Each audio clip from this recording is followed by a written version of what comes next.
Welcome to Inflection Point Podcast, where we cultivate change from the inside out as we ponder the Cairo question. Will Cairo have to protest in his lifetime for the birthright to freely and peacefully exist in the skin in which he was born?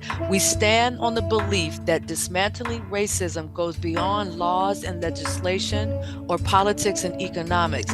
Here, anti-racism activation is presented as an inside job where personal transformation and accountability impact social change. So take a seat at the anti-racism activation table with Inflection Point Podcast. Well, hello, everyone, and thank you so much for tuning in to the latest episode of Inflection Point Podcast. At Inflection Point Podcast, we are dedicated to the art of listening and authentic conversation. We challenge our audience to listen actively and intentionally for the purpose of self-awareness, in-depth perspective taking, personal transformation, and ultimately social impact.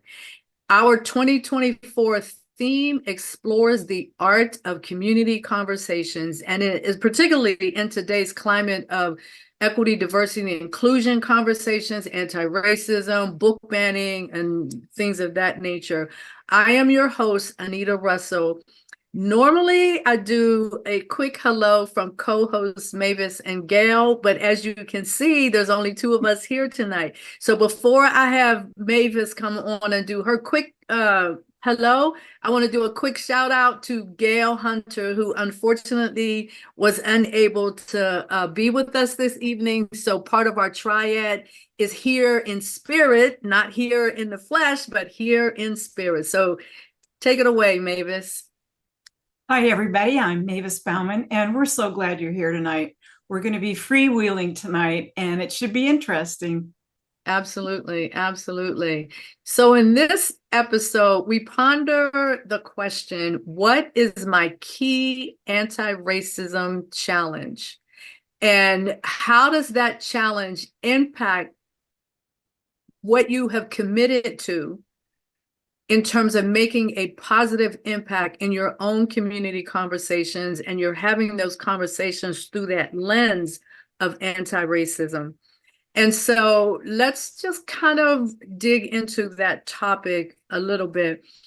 I actually had this conversation. I'm in the process, or sort of in the middle of doing an anti-racism incubator for one of the partners that I'm connected to in Pittsburgh, and it's called the Forbes Fund. And I've really been very fortunate and really enjoying the work that I've been given the opportunity to do. Essentially, we have a cohort of individuals who kind of stepped up to the plate and said, yes, this is space that I want to be in. I want to learn and deepen my own knowledge and understanding of what does it actually mean to be anti-racist. And so we've been engaging for the past, I want to say 4, 5, 6 weeks, somewhere in that time frame, and just having different conversations that are related to the topic of anti-racism. And the conversation that we're having today, I actually had this same conversation with this particular group in my last session. So Mavis and I are going to do a little bit of freestyle this week, and we're going to talk about our own specific answer to that question, given the fact that we have been partnering and doing this work for a number of years now. We've been doing it almost since 2020, or shortly after the murder of George Floyd, and things really started to flow in a very different kind of way. So this is kind of like a plenary session. We're going to talk about this key racism challenge, but we're going to make it very personal. And that's the idea, is to make it very personal, because making that choice to step into the space and the conversations of anti-racism is a very personal choice. And it's driven by some things that happen on the inside of people that make them want to go in a different direction and respond outwardly in a very different kind of way. So when I did the workshop in the incubator, when we talked about this particular topic, I started off by having people go back in time a little bit and think about their George Floyd origin story. So Mavis, that's where I would really like to start with you before we kind of dig a little bit deeper into this particular topic of our my key anti-racism challenge. And when you talk to me about your George Floyd origin story, first I want you to tell me what that is. I mean, obviously I've heard it before, but we're going to share it with the audience. But I want you to think about it within the context of a couple of questions. So one of the questions is, what is your definition of yourself now versus before the murder of George Floyd? And has there been a shift? And so I also wanted you to think about what is the most challenging for you now. This is sort of skimming the top of what our key anti-racism challenge is, but what is one of the challenges for you now? Knowing yourself, knowing where you stand, or being visible to others about where you stand? And how does the work of anti-racism connect to your social identity? So don't worry, I'll repeat those questions, but first I just want you to share, what is your George Floyd origin story? Well, in answer to that question, I think I have to describe myself a little bit before George Floyd. Okay.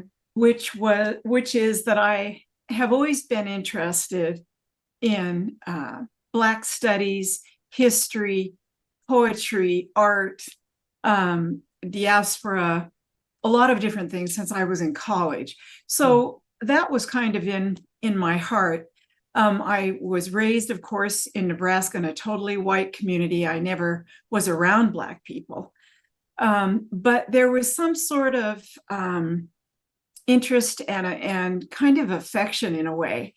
But when I saw George Floyd, the life being choked out of him, and the look on Chauvin's face, I knew I had to really jump in deeper, to go beyond having Black friends and being inquisitive and learning as much as I can in sort of a social way. I knew I had to really go deep and learn more. I think I was entertaining the idea that I was sort of in denial that anyone could be that evil and disrespectful for the breath in someone's body.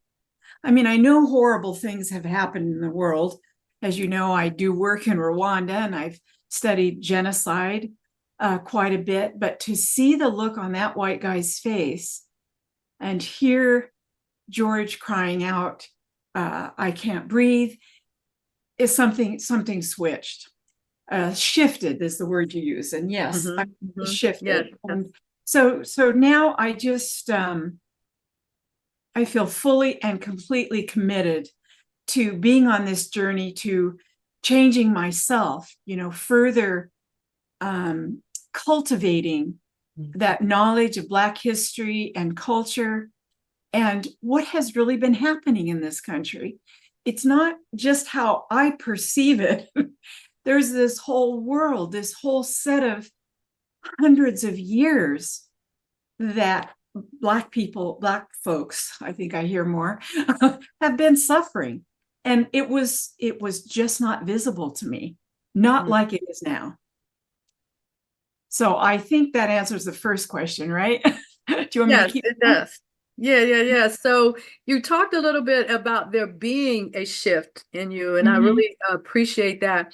So the second part of the question is, what is most challenging for you considering that shift that you made? Is it knowing yourself, getting to know yourself on a deeper level, and knowing and understanding the choice of where you now stand?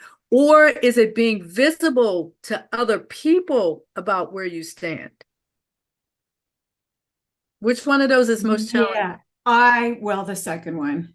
Because I did have to go on that journey that you guided Gail and me on.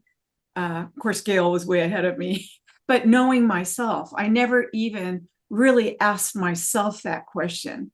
I never thought about my own identity, what I stood for, what my ancestry is, what the society that I live in is, and how it has shaped me and my beliefs. I never went deeply into that subject.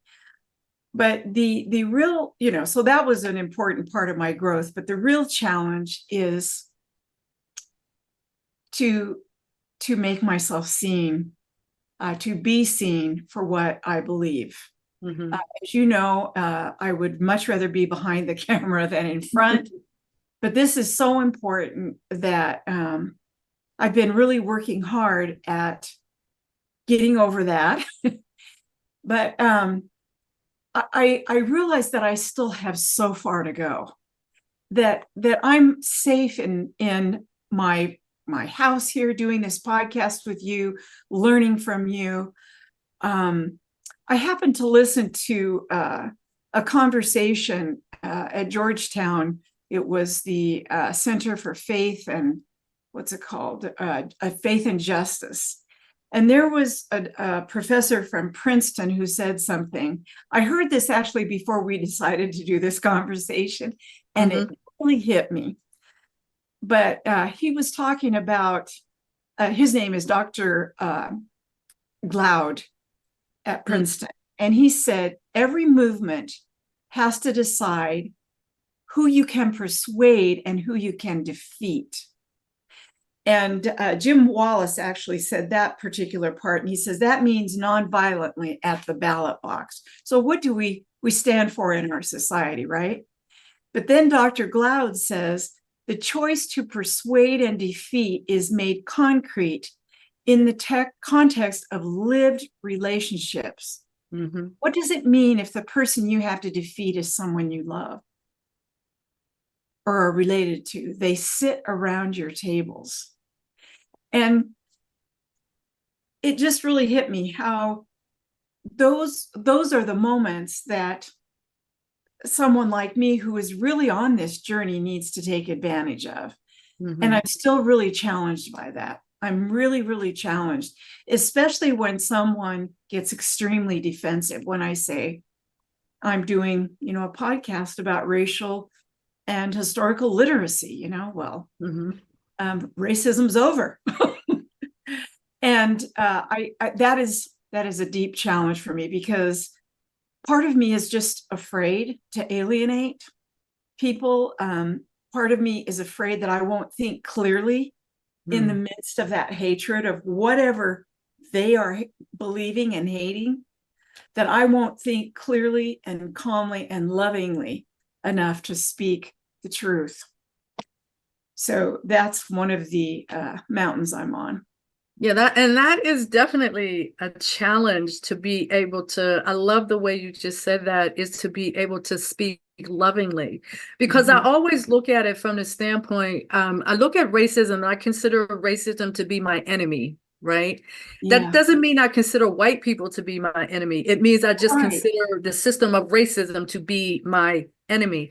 And so the work that I do, being dedicated to how can I add to the force, if you will, that kind of can pull that place that we're in and change that place that we're in so that it is much more equitable. Because when I think about it, I sometimes feel to myself like, well, why wouldn't you want the world to be equitable? Yes. Why wouldn't you want everybody, I had mentioned earlier that in one of the next episodes, we're going to talk about meritocracy. But meritocracy obviously doesn't work because there's too many things that are built into the system that makes meritocracy an inoperable thing to do. It just doesn't seem to work out very well. And so when I think about my George Floyd origin story, and I'm not going to go into all of the details, I'm going to give like the short version. The short version is I had family members that were going out to march. They were going to attend a Black Lives Matter protest in the city of Pittsburgh. And to my knowledge, this may have been like maybe the first or second time that my daughters had like really stood up and protested against something of this nature. And I had a conversation with my younger of the two daughters who had just given birth to Cairo. So if you've been listening to the show, you hear us talking about Cairo's future quite a bit. And so she had just given birth to Cairo. He was born in March of 2020. And then, you know, shortly thereafter that, we're having these conversations about the murder of George Floyd. And she asked me, as they were preparing to go out in March, we had a conversation that prompted her to ask me a specific question. And in the conversation, though, we talked about the fact that when I go back to my mom and growing up and being in a household with a woman who was an activist, right? And so a lot of what I see in myself today is really a result of the fact that I was raised up by this woman. We had a single parent home, but my mom was probably one of the strongest people that I've ever met. And her ability and capacity to really stand up for the underdog, because that's how I always looked at her. She was always kind of focused on the underdog in the work that she did kind of outside of our home and everything. So I grew up with that. And so elements of that kind of got embedded in me. So my mom was an activist. So she protested in her adulthood, you know, when she was a mom raising up kids. And then I had my share of protesting more or less at the university level when I went away to college. And then here we are. My two daughters are preparing to go out, and it just kind of hit me. This makes 3 generations in my family alone where that protesting has been a part of our lifeline, if you will, right? And then came the ultimate question that she asked me, and that question was if I thought that her son, who was lying next to her as we were engaged in this conversation, he might have been like maybe 2.5 months old, maybe going on 3 months or something like that. And she asked me if I thought he was going to have to protest in his lifetime, which kind of is where that question came from. Will Cairo have to protest in his lifetime for the freedom to exist in the skin in which he was born? Because that's really what this is about for me. Do I have the freedom to exist in the skin in which I was born? And all of the things that are connected with that, because then that also means, do I have the right to self-determination? It means, do I have the right to make my own choices in the kind of life that I want to live? Or am I still going to be, speaking in Cairo's voice, am I still going to be hindered in terms of what I can accomplish or what I can achieve in my life? And I'm being hindered through things that are outside of how I even identify myself, right? So that was the conversation that we engaged in. And from there, I ended up I wrote a book, you know, and then all of a sudden this idea of doing this Inflection Point podcast began to develop. And so when I asked Mavis that shift, the shift that came for me was, I need to be active, but I need to be active in a different kind of way. So I kind of did my share of kind of being out there protesting in the streets and, you know, that kind of thing.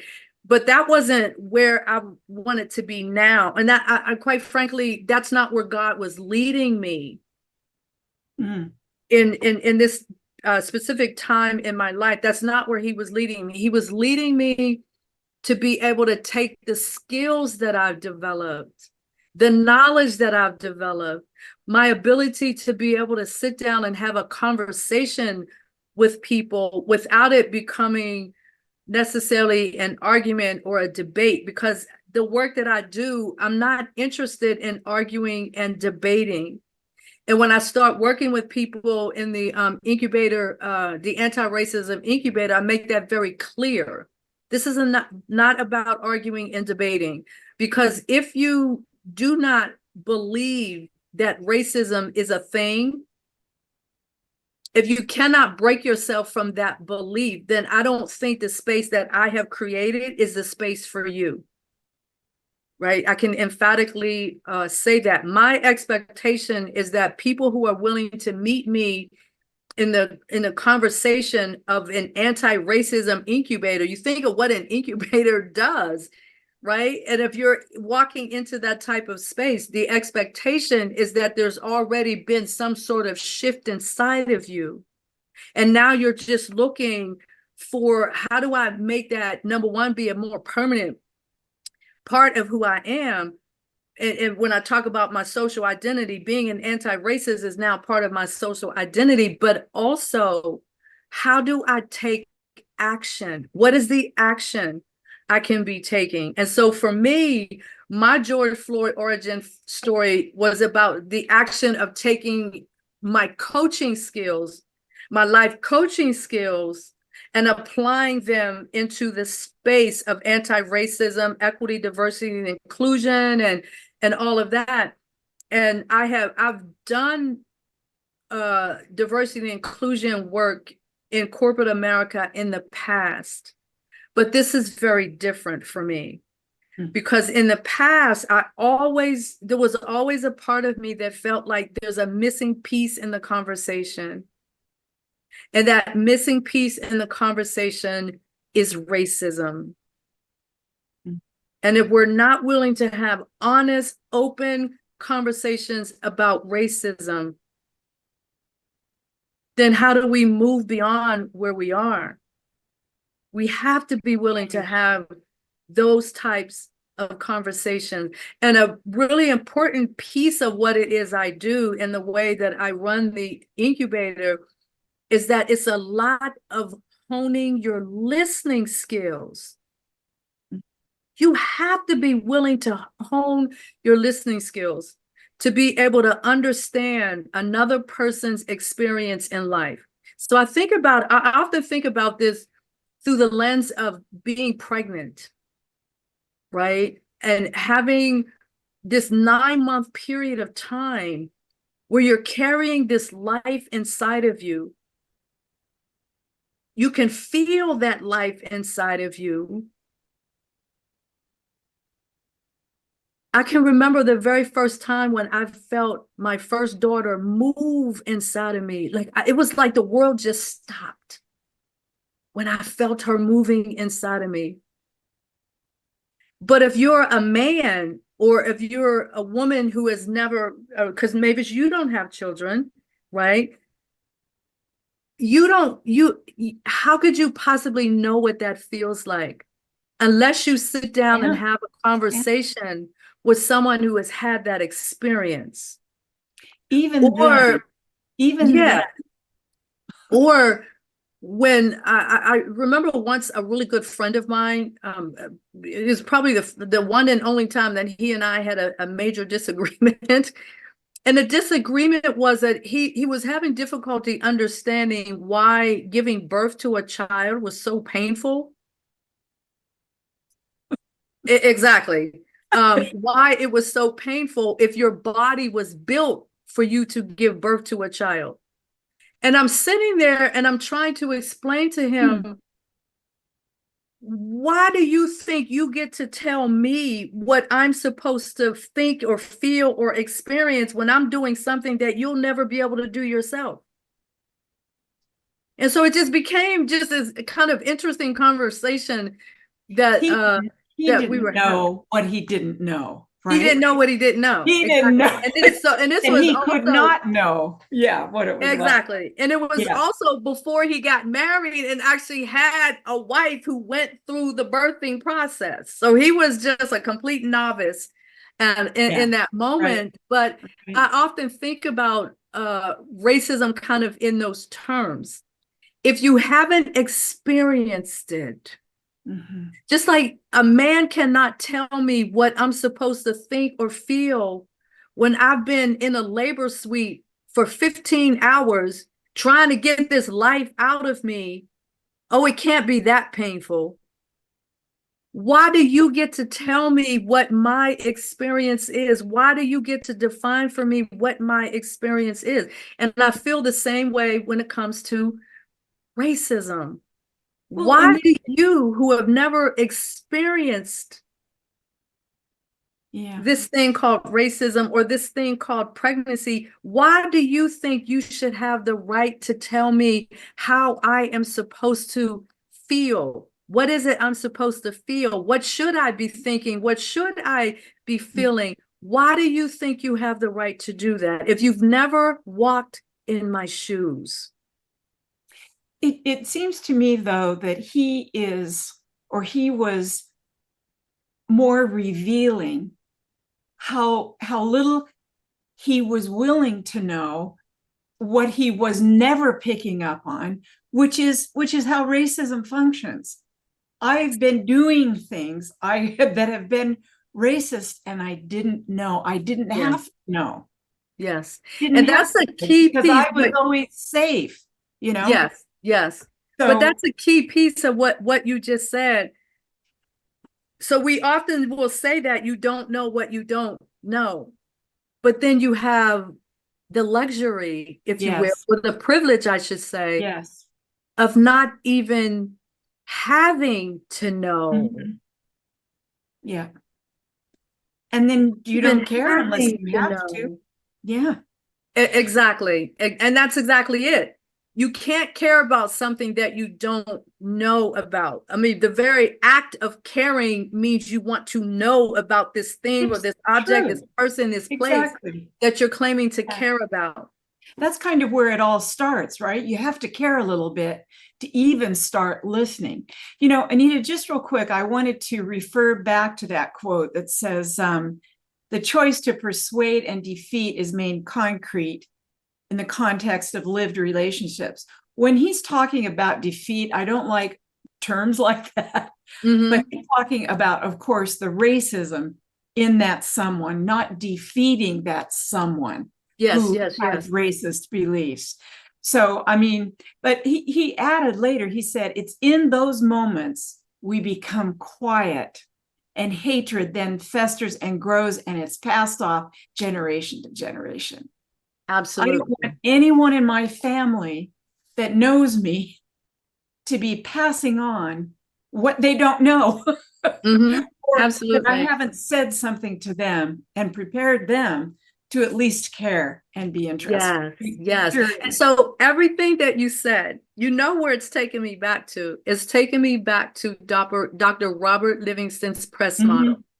Because that's one of the things that I love about the way this press model is set up.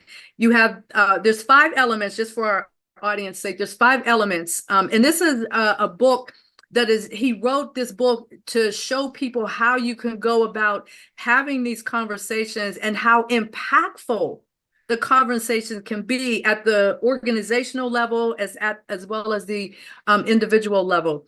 So there's 5 components of it: the problem analysis, root cause analysis, empathy, strategy, and sacrifice. But the thing that I like the most about the model is that empathy is smack dab in the middle. The bottom line is you have to care. You have to care in a very different kind of way. Yeah. In order for you to really engage in anti-racism work. So I see we're kind of right at that halfway point. So we're going to take a break, and then we're going to come right back. And when we come back, Mavis and I are going to dig much deeper into our own personal challenge, our own key anti-racism challenge.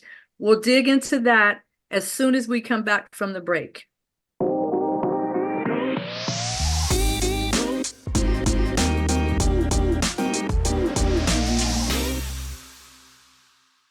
So welcome back to Inflection Point Podcast and our community conversations for 2024.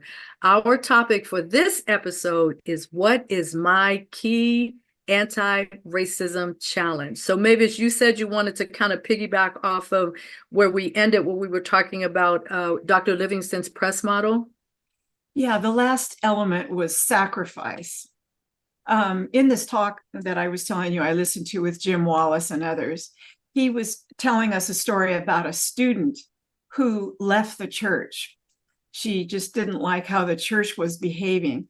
But he said she found God back in the streets after leaving the church. And she is telling other people in the street that there is a bigger risk. This woman said this, there's a bigger risk to talking to your friends and family than going out on the streets and protesting. That hits me where I live too, and I want to develop that level of courage and fluency and power in my words that it can make a difference. I was chatting with a young woman just the other night. She didn't know I was doing a podcast and I described it. And she said, well, yeah, you don't want to make people feel bad, do you? And it's just funny how a white person goes to that place. I have never thought about anybody wanting to make me feel bad, especially when Black folks tell me how they're feeling. That doesn't make me feel good. Yes. It's information to use and to change this. Yeah. This so, but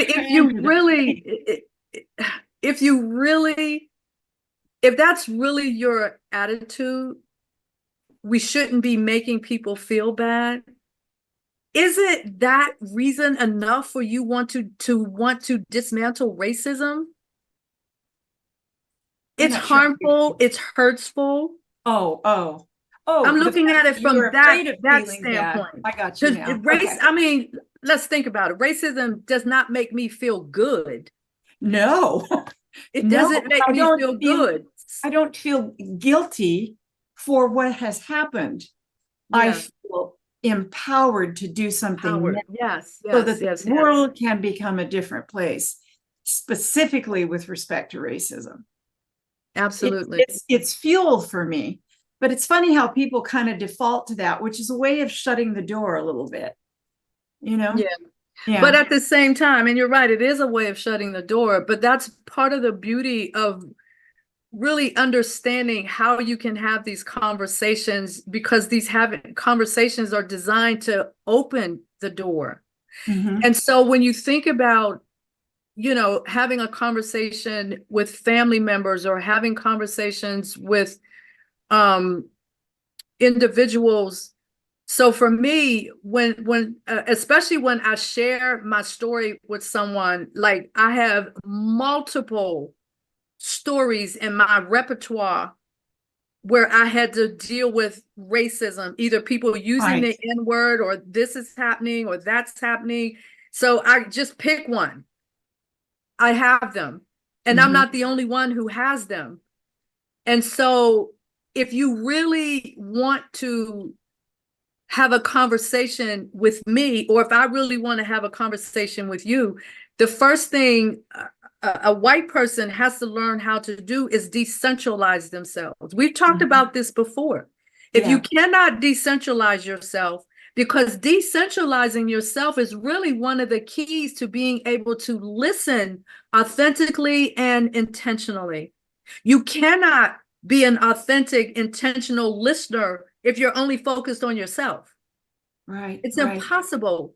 And what relates closely to that, Anita, is the tendency to equate an experience that a white person has had with what a Black person in this country has had. Exactly. In fact, I think I got maybe a B last night, B plus maybe. The same young woman said, I was telling her about Black hair and how Black women feel about their hair. And she said, but that's not really a racist thing, is it? She says, when I was in India, people wanted to touch my hair because she has yellow blonde hair. And I said, be careful not to equate that experience with what has happened in this country to people of color. Yes. It is completely different. You are not going into a place where they have hundreds of years of racist beliefs toward you. Exactly. So it was there. That story was there, and I was really glad. I want more of those to be on the tip of my tongue. So I'm so proud of you, Hey, Mavis. thanks. That was how you responded, and that's Yeah. exactly what I was getting at. And it's the whole avoidance of making it be an argument or a debate. Mm-hmm. What you did was perspective taking. So we've talked about that so much in over the course of years when we've been kind of just being friends. That's one of the things that I've always found very easy for you to do as a human being is perspective taking, right? And for those of you who might not know, perspective taking, if you've ever heard the expression walking in someone else's shoes, right? And so I had written something very recently. I don't remember the exact context, but I had written something to the effect of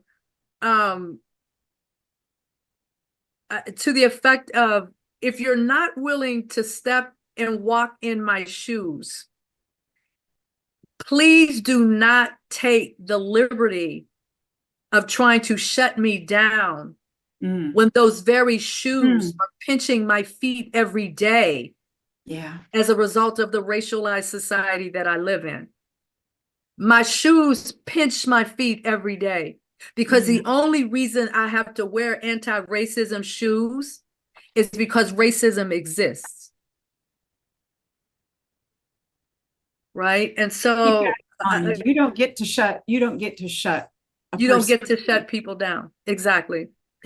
Or you should not get to shut people down. And that's part of what the conversation that I usually try to have with people is flipping something that they say. And just because a lot of times when you ask someone, can you give me a little bit more depth of what it is you're talking about? I really don't understand the comparison that you're making to being in India to a Black person's experience in the United States. So can you help me understand that a little bit better from your perspective?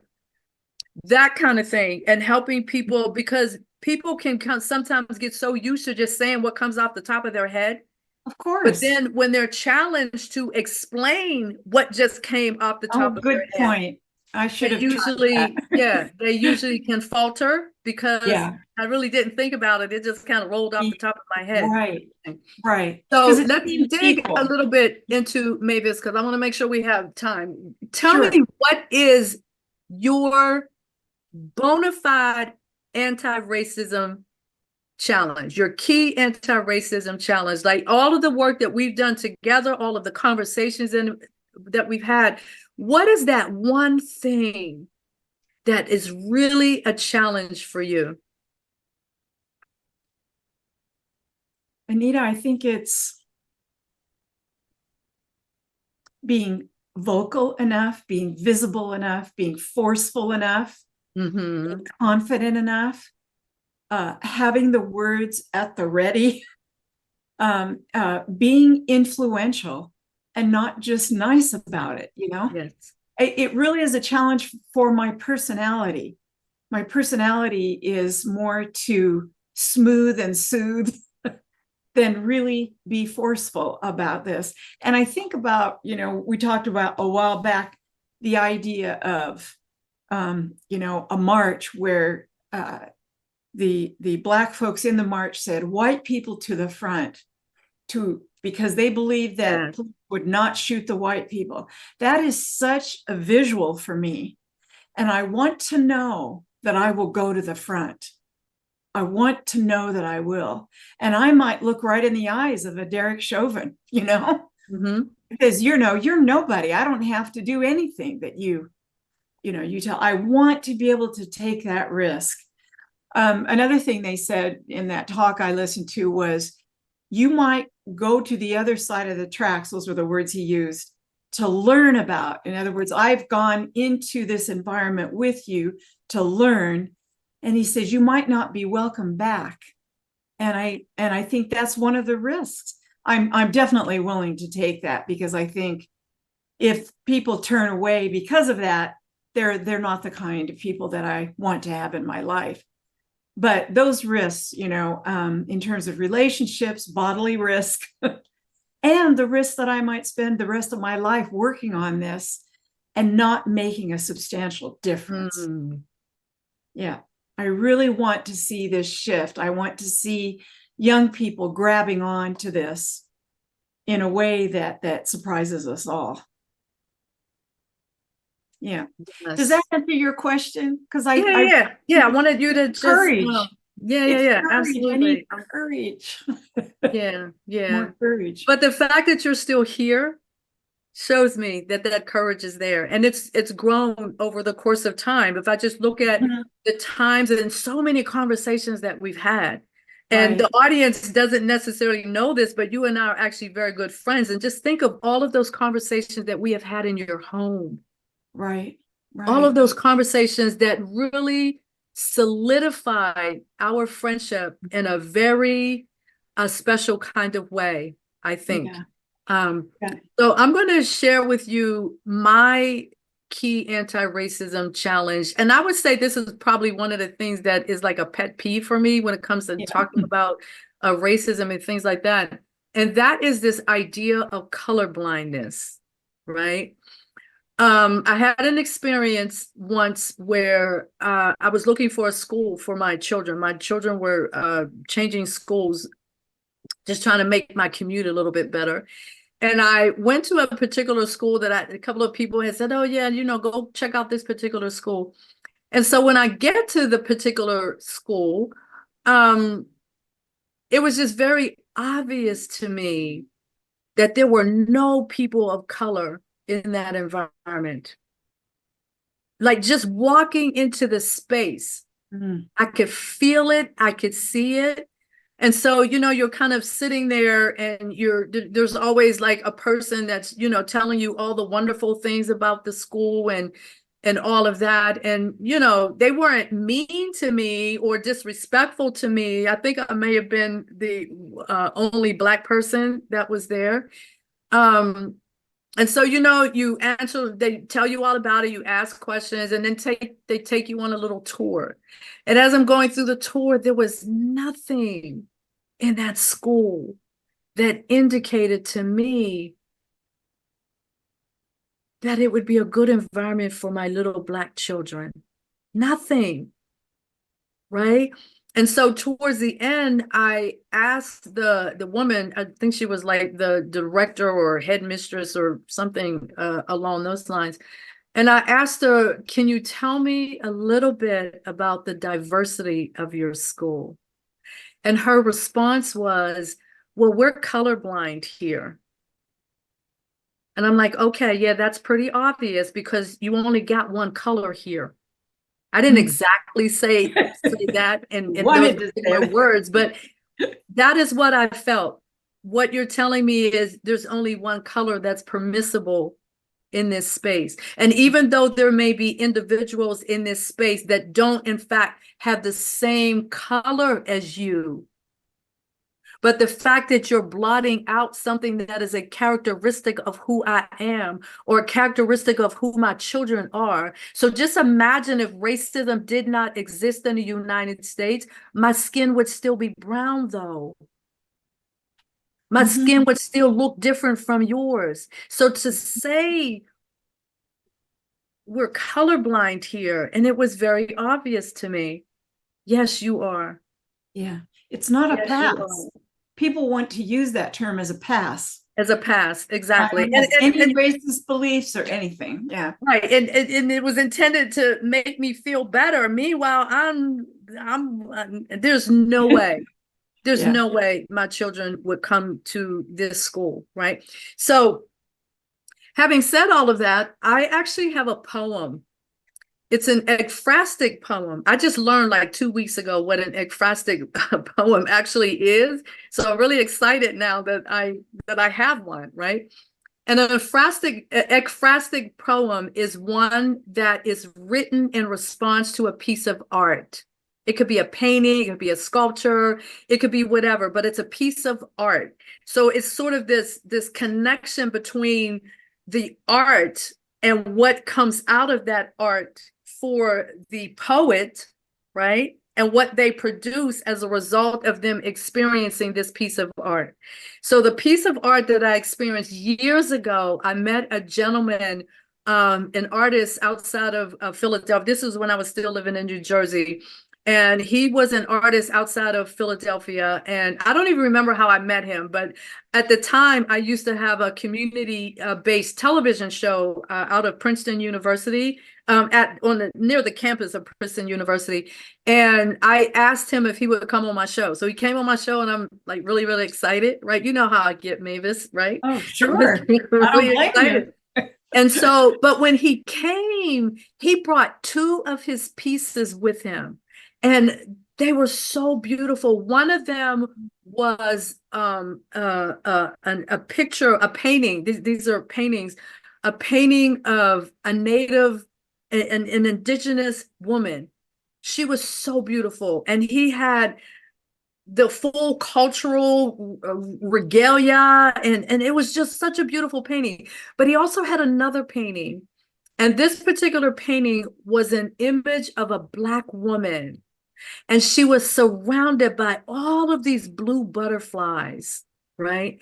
And shortly after seeing that that painting, this poem rose up inside of me. And it was my response to the idea of colorblindness as it connects to this painting that I saw, right? So I'm not going to read the entire poem because it's more of a narrative poem. So it kind of tells a story, but I'm going to read a few pieces of it, parts of it. And so the title of the poem is "The Blueness of an African Butterfly." And here we go. Colorblindness is a handicap, a poorly constructed ideological excuse to remain white while blotting out color, attempting to blot out color on the basis of a lie based on the assumption that the Emancipation Proclamation and the Civil Rights Movement were enough. A lie based on the assumption that the election of a Black man as president means I now live in a post-racial colorblind society. The weakness in colorblindness is this: in a feeble attempt to blot out skin color lies a feeble attempt to put a mind at ease, pretending not to see what is blatantly obvious: a nation up to its neck in the hidden figures of inequality. Have you not noticed the diversity of beauty and butterflies, each passing through metamorphic phases of death, burial, and resurrection? Isn't that magnificent color part of the beauty of the butterfly? When you sit on an eastern beach and watch the sunrise, do you not see the magnificent way the color lights up the sky, bouncing off the ocean like rays of pure gold? Isn't that magnificent color part of the beauty of the sunrise? When you walk through a field of wildflowers, do you not see the way each individual flower reaches upward, blossoming with a burst of every color imaginable and some unimaginable? Isn't that magnificent color part of the beauty of a field of wildflowers? Do you not see the bright beauty of a blue let me just do that again. Do you not see the bright blue body of a male peacock wooing the affections of a female peacock, mesmerizing her with the vibrant colors of his feathers? Isn't that magnificent color part of the beauty of being a peacock? Do you not see shoes of every color in the closet of a woman, choosing each for a reason and a season, choosing each to match the colorful array of clothing found in that same closet? Isn't that magnificent color part of the beauty of being a woman? So then, why is my Blackness not seen as a magnificent color that is part of the beauty of a nation? Why is it easy to say I am colorblind when speaking of human beings, but not when speaking of butterflies, sunrises, wildflowers, peacocks, or shoes? Attempts to blot out my identity in the name of colorblindness, attempts to delegate me to an inferior position, reveal deeply entrenched internal weakness, reflecting an internal psychological fear, not of me being stronger, more resilient, or more beautiful, but of you being less, of you not being superior as you wrongly believe. So I'm going to stop at this point, but I think this poem, the writing of this poem came from many directions. And I like to refer to it as a narrative poem in the sense that it tells a story because it evolves over time. And so there's a later part in the poem, because I wrote this several years ago, but the latest iteration of the poem actually mentions George Floyd. And so it's this thing that I've been doing that's been kind of evolving, but it really centers around this idea or this belief that somehow a white person telling me that they're colorblind makes me feel better. It just doesn't. Mm-mm. It just doesn't. Because there are too many things, but there are too many things hidden behind that little word that give it no validity whatsoever. So I just got the message. We have about 3 more minutes. So maybe we got to start winding down and kind of taking. Can I just say how much I love your poem? Yes, of course. It really fleshes out the nuances of the offense in the word colorblind. Yes. It's just not obvious. It's just not like, don't say that. That's a bad word in the world of racism. There's so many nuances to it. And the idea that you would not be seen because of your color, that someone would be blind to your color. I mean, it's really a lovely work. And maybe you'll give me an autographed copy so I can refer to it now and then. Yeah, so for me, the whole idea of colorblindness is an insult to who I am as a human being. Yeah. It's just insulting. So people out there, if you're listening, if that's a word that you commonly use, I would ask you to rethink the use of that word, because it really is insulting and it's degrading in a lot of ways. And all it does is add more and more to the perpetuity of keeping racism alive in our society. It's lazy too, isn't it? Yeah. Yeah. So we literally have like 2 minutes left. So I'm just going to wind things down at this point. And as always, we relate everything that we do and talk about back to the Cairo question. Cairo is now 4 years old. He just had his 4th birthday in March, right? So the question still remains, will Cairo have to protest in his lifetime for the birthright to freely and peacefully exist in the skin in which he was born? And always that final question is this: what will you do?